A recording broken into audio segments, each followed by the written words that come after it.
ورزشگاه تالکو آرنا در شهر ترسونزاده و چند لحظه دیگر برگزار می‌شود. نخستین بازی است در همین ورزشگاه پس از غلبه حساب را پیشگویی کردند 5-0 با فایده رگات دست در دور امروز دو. خب هیئت دسته اوبر گلمرودی سعدالله اشاره میکند که همه چیز از روی قاعده است، همه چیز درست است، همه چیز آماده است و صدای که خود را بلند میکند. رقابت از مرکزی میدان شروع میشود و هجوم نوبتی رگارتا دست ضربه بسیار عالی ولی دورتر از حمله دیگر. پس به داخل جریمه گاه و در داخل جریمه گاه بازیگر از پای میافتد. داور به کجا اشاره میکند؟ حجره ور قرار دارد و او حتما با گلمرود سعدالله داوری مرکز مشورت خواهد کرد و بعدا شود تا اینکه او از ضربه 11 متر ضربه بزنه جانب دروازه رقیب. حساب 1-0 و نقطه‌اش 0-1. دیگر چی فرق دارد؟ اوت ادامه می‌یابد حمله. ارسال به داخل جریمه گاه ضربه با سر عبدالخلیل بارونوف دوبل میکند. من بالاتر اشاره کردم پس از پنالتی که این بازیگر فهمید که میتواند از یک گل بیشتر بزنه. درست دار میشویم که چند روز پیشتر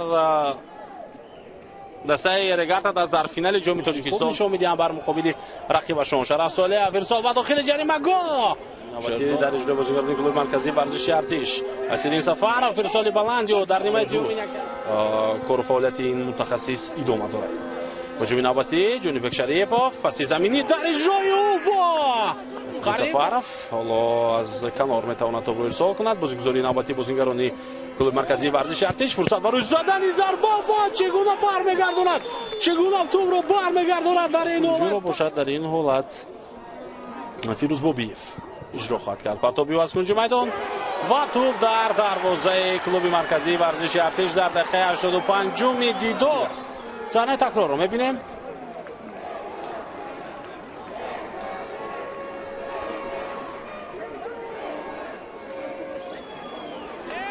توپ به دست شیروز نگرانی کلوب مرکزی ورزشی انقرش کلوب مرکزی ورزشی ارتش بله در حمله قرار دارند. آنها حالت خیلی خطرناک. جولیوس با توپ دروازه‌بان از پای میافتد. ضربه و توپ در داخل دروازه دسته رگارتا دست مشورت میکند و پس از گل سیومی دست پروران خود این بازیگر این مربی حالا بازیگر دیگر رو با میدان میآورد. نه باز یک پرتاب دیگری بلندی او با جریمه گاه ضربه با سر فریدون